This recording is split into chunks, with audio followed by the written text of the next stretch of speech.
एक गांव में मनोज नाम का कार मैकेनिक रहता था। वो इस गैराज में काम करके अपना और अपने परिवार का पालन पोषण करता था। उसके पास वहां रिपेयरिंग के लिए बहुत सी गाड़ियां आती थी और वो उनको ठीक करके अच्छे खासे पैसे कमा रहा था।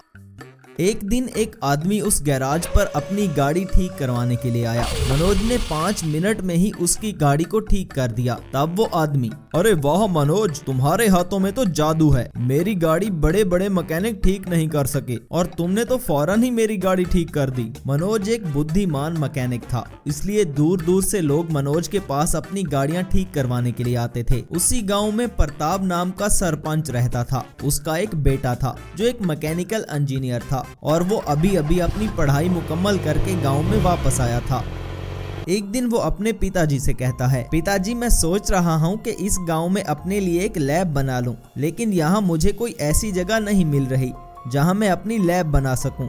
ये सुनकर सरपंच अपने बेटे से कहता है, अरे बेटा तुम इस गाँव में जाकर देख लो, अगर तुम्हें अपनी लैब के लिए कोई भी जगह पसंद आए तो मुझे बताना, ये सारा गांव ही हमारा है। तब सरपंच का बेटा करण गांव में जाकर अपनी लैब के लिए जगह ढूंढने लगता है। तभी उसकी नजर मनोज के गैराज पर पड़ती है और वो कहता है, अरे ये जगह मेरी लैब के लिए परफेक्ट है, मैं यहीं पर अपनी लैब बनाऊंगा। करण वापस जाकर अपने पिताजी को गैराज वाली जगह के बारे में बताता है। अगले दिन सरपंच मनोज के पास आता है और कहता है, अरे सुनो मनोज, तुम अपनी ये जमीन मेरे हवाले कर दो, बदले में मैं तुम्हें इस जमीन की कीमत दे दूंगा। मेरे बेटे ने इस जगह पर लैब बनानी है। ये सुनकर मनोज ने जवाब दिया, ठाकुर साहब मैं अपनी ये जमीन आपको नहीं दे सकता। मेरे सारे कस्टमर मेरी इसी वर्कशॉप को जानते हैं और मेरे पास आते हैं। अगर मैं ये जगह छोड़कर किसी और जगह चला जाऊं तो मेरे पास कोई नहीं आएगा और मेरा पालन पोषण नहीं हो पाएगा। ये सुनकर सरपंच गुस्से से,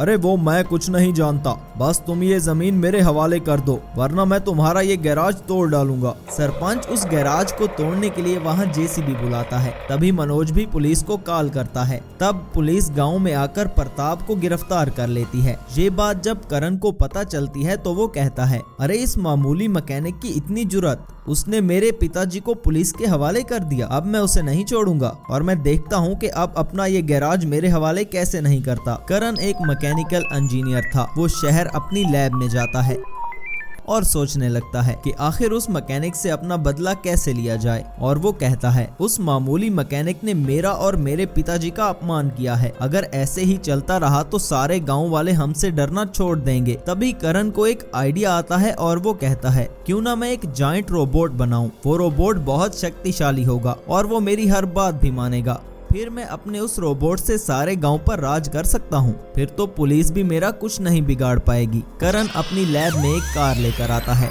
और उसे एक रोबोट में बदलने के लिए उस पर कुछ एक्सपेरिमेंट करता है। वहां मनोज के घर पर गांव का एक आदमी आता है और कहता है, अरे देखो मनोज, तुम ठहरे एक गरीब आदमी, तुम उस सरपंच का मुकाबला नहीं कर सकते। आज नहीं तो कल सरपंच जेल से छूटकर बाहर आ जाएगा, फिर तुम्हारा क्या होगा। ऐसा सुनकर मनोज ने कहा, अरे काका मैं गरीब हूँ तो क्या हुआ, क्या मेरा कोई अधिकार नहीं है। मैं तो बस अपना ये गैराज चला रहा हूँ, मैंने किसी का क्या बिगाड़ा। अगर फिर से सरपंच और उसके बेटे ने मुझे धमकाने की कोशिश की तो मैं इनको ऐसा सबक सिखाऊंगा कि वो हमेशा याद रखेंगे। कुछ ही दिन में सरपंच जेल से छूटकर बाहर आ जाता है और वहाँ करण भी कार रोबोट बनाने में कामयाब हो जाता है। वो एक जायंट मॉन्स्टर था जो एक्टिवेट होते ही बोलने लगता है, बोलिए सर, मुझे आपके लिए क्या करना होगा। ये सुनकर करण ने कहा, वन आई मॉन्स्टर, तुम्हें जो भी कमांड दी जाए तुम्हें उस पर अमल करना होगा। करण अपने वन आई मॉन्स्टर को लेकर गांव में आता है।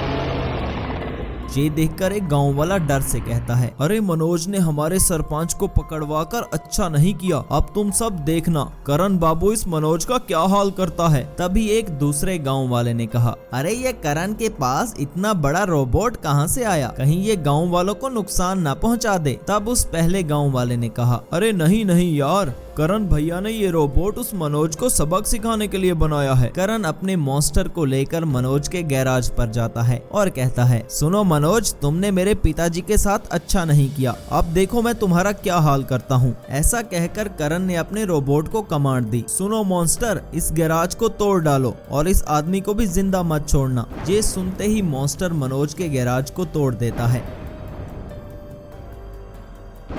मनोज वहां से किसी तरह अपनी जान बचाकर भाग जाता है।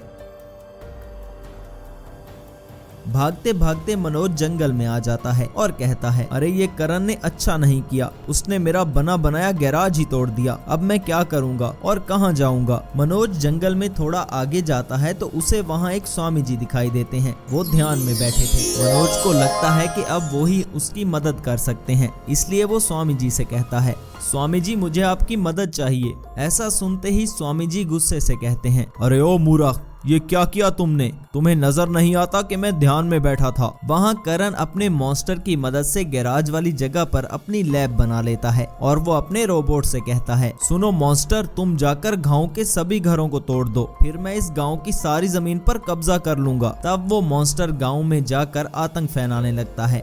ये देखकर गांव वाले ने कहा, अरे ये क्या, ये रोबोट तो हमारे घरों को भी तोड़ रहा है। ये सुनकर दूसरे गांव वाले ने कहा, अरे तुम तो बहुत खुश हो रहे थे ना जब ये रोबोट मनोज के गैराज को तोड़ रहा था। अब तुम्हारा घर तबाह हुआ तो तुम्हें पता चलेगा कि मनोज पे क्या बीत रही थी। वहाँ जंगल में मनोज स्वामी जी से क्षमा मांगता है और उन्हें करण के रोबोट के बारे में सब कुछ बताता है और कहता है, स्वामी जी, करण ने जैसे मेरी लैब को तबाह किया, मुझे डर है वो सारे गांव पर कब्जा न कर ले और लोगों पर अत्याचार न करे। ये सुनकर स्वामी जी ने कहा, बेटा वो ऐसा ही कर रहा है, उसने कई गाँव वालों के घर तोड़ दिए हैं, अब तुम्हें उसे जाकर रोकना होगा। ये सुनकर मनोज हैरानी से पूछता है, लेकिन स्वामी जी मैं इस शक्तिशाली रोबोट को आखिर कैसे रोक सकता हूँ। तभी स्वामी जी वहाँ पर एक जादुई जेसीबी प्रकट करते हैं जो देखते ही देखते एक विशाल रोबोट में बदल जाता है। तब स्वामी जी ने मनोज से कहा, बेटा तुम इस जेसीबी रोबोट को लेकर गाँव में जाओ और उस रोबोट से लोगों की जान बचा लो। वहाँ करण बहुत ही खुश होते रहता है और कहता है, अब इस गांव पर सिर्फ मेरा राज है, मैं सब गांव वालों को इस गांव से निकाल दूंगा, फिर ये सारी जमीन मेरी हो जाएगी। तभी मनोज वहां पर जेसीबी रोबोट को लेकर आता है और दोनों रोबोट्स के दरमियान महान युद्ध होता है। आखिरकार जेसीबी रोबोट करण के मॉन्स्टर रोबोट को खत्म कर देता है। करण को भी पुलिस अरेस्ट कर लेती है। नाम का एक आदमी सीतापुर नामी गाँव में रहने के लिए आता है। उसका इस दुनिया में कोई नहीं था। कुमार के पास एक ट्रैक्टर था जिस पर काम करके वो अपना पालन पोषण करता था। उसी गांव में भानु प्रताप नाम के एक ठाकुर रहते थे। वो इस गांव के सरपंच थे। उनकी एक बेटी भी थी जिसका नाम अंजलि था। एक दिन कुमार गांव से गुजर रहा था कि अचानक उसकी नजर अंजलि पर पड़ती है। अंजलि पहली नजर में ही कुमार को पसंद आ जाती है। मैं अंजलि का हाथ मांगने ठाकुर साहब के पास जाऊंगा, फिर जो भी होगा देखा जाएगा। अगले ही दिन कुमार ठाकुर भानु प्रताप के पास जाता है और कहता है, ठाकुर साहब मैं आपकी बेटी से शादी करना चाहता हूँ। ये सुनकर ठाकुर ने कहा, अच्छा तो तुम क्या करते हो? तब कुमार ने जवाब दिया, ठाकुर साहब मेरे पास एक ट्रैक्टर है, मैं उस पर काम करता हूँ और अपना पालन पोषण करता हूँ। ऐसा सुनकर तो ठाकुर साहब को बहुत गुस्सा आता है और वो कहता है, अब एक मामूली ट्रैक्टर वाला मुझसे मेरी बेटी का हाथ मांगने आएगा। ये सुनकर वहाँ खड़ा एक आदमी कहता है, ठाकुर साहब क्षमा कीजिए, ये लड़का गांव में नया आया है। ये सुनकर ठाकुर ने कहा, ठीक है, मैं इसे इसलिए छोड़ रहा हूँ क्योंकि ये हमारे गांव में नया आया है। अगली बार अगर इसने मेरी बेटी की तरफ आंख उठाकर भी देखा तो मैं इसे जिंदा नहीं छोड़ूंगा। और हाँ, हमारी बेटी का रिश्ता तय हो चुका है। वो लड़का एक साइंटिस्ट है, हमारी बेटी की तरह पढ़ा लिखा है, तुम्हारी तरह कोई गंवार नहीं है। ये सब सुनकर कुमार वहां से चला जाता है। उस साइंटिस्ट का नाम विजय था और वो इस गांव के धनवान का बेटा था। कुछ दिन बाद गांव के पास वाले जंगल में एक शैतानी राक्षस प्रकट होता है जो देखने में बहुत ज्यादा विशाल लग रहा था। राक्षस कई दिनों से भूखा था, इसलिए वो शिकार की तलाश में उसी गांव की तरफ आने लगता है जहां कुमार रहता था। इतने खतरनाक राक्षस को देखकर तो सभी गांव वाले बहुत डर जाते हैं और अपनी जान बचाकर यहाँ वहाँ भागने लगते हैं। तब एक गांव वाला कहता है, अरे बाप रे बाप, इतना बड़ा राक्षस ये कहाँ से आ गया? तब वहाँ खड़ा एक दूसरा गांव वाला कहता है, अरे तुम्हें मालूम नहीं है, हर साल ये शैतानी राक्षस हमारे गांव में अपनी भूख मिटाने के लिए आता है। तब वो गांव वाला पुलिस को कॉल करता है और कहता है, सर हमारे गांव में एक खतरनाक शैतानी राक्षस घुस आया है, प्लीज हमें बचाइए वरना ये सब गांव वालों को खा जाएगा। पुलिस फोर्स राक्षस को रोकने के लिए वहां आती है, लेकिन वो राक्षस पुलिस के काबू से बाहर हो चुका था। वो पुलिस की गाड़ियों पर हमला करता है और उनको तबाह कर देता है। तब बाकी बचे पुलिस वाले कहते हैं, अरे ये शैतानी राक्षस तो बहुत ज्यादा पावरफुल है, इस पर तो हमारी गोलियों का भी असर नहीं हो रहा। तुम सब लोग अपनी अपनी जान बचाकर यहाँ से भाग जाओ, वरना ये हम सबको भी खत्म कर देगा। अगले दिन गांव का सरपंच भानु प्रताप शहर से विजय को बुलाता है। विजय एक साइंटिस्ट था। गांव का ये हाल देखकर विजय ने कहा, हमारे गांव का ये हाल आखिर किसने किया है? सरपंच विजय को सारी बात बताता है। तब विजय ने कहा, अरे अंकल, आखिर मैं एक साइंटिस्ट हूँ, मैं इस शैतानी राक्षस को जिंदा नहीं छोड़ूंगा और अपने गांव को बचा लूंगा। विजय अपनी लैब में आता है और एक रोबोट बनाना शुरू कर देता है। आखिरकार विजय एक सुपर रोबोट बनाने में कामयाब हो जाता है। विजय अपने सुपर रोबोट को लेकर गांव में आता है ताकि वो राक्षस को रोक सके और गांव की हिफाजत कर सके। रोबोट को गांव में आता देखकर एक गांव वाला कहता है, अरे बाप रे बाप, अब ये रोबोट हमारे गांव में कहां से आ गया? मैं जाकर ये बात गांव के सरपंच को बताता हूँ। गांव वाला ठाकुर भानु प्रताप के पास आता है और कहता है, मालिक, हमारे गांव में एक बहुत बड़ा रोबोट आ चुका है। ये सुनकर सरपंच ने कहा, अरे शामू, घबराओ नहीं, वो रोबोट हमारे होने वाले दामाद का है। अब वो इस रोबोट से पूरे गांव की सुरक्षा करेगा और शैतानी राक्षस को मार डालेगा। अगले दिन वो शैतानी राक्षस फिर से गांव में आता है और वहां तबाही मचाने लगता है। तब उसे रोकने के लिए विजय अपना सुपर रोबोट लेकर आता है। मैजिकल सुपर रोबोट और शैतानी राक्षस में लड़ाई शुरू होती है।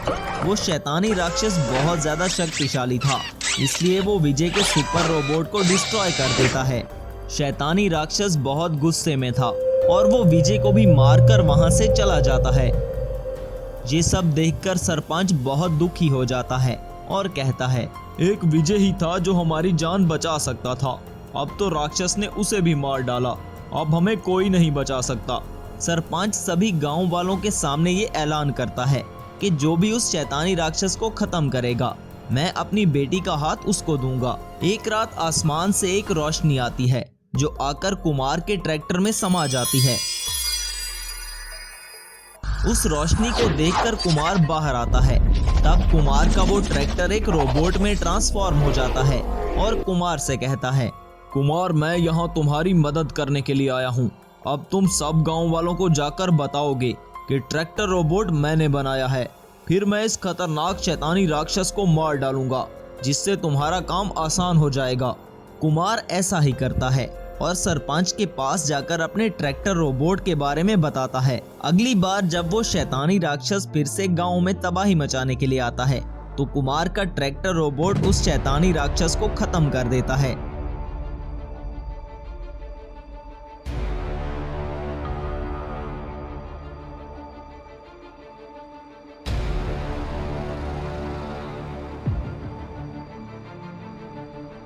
इस तरह कुमार की शादी गांव के सरपंच की बेटी के साथ हो जाती है।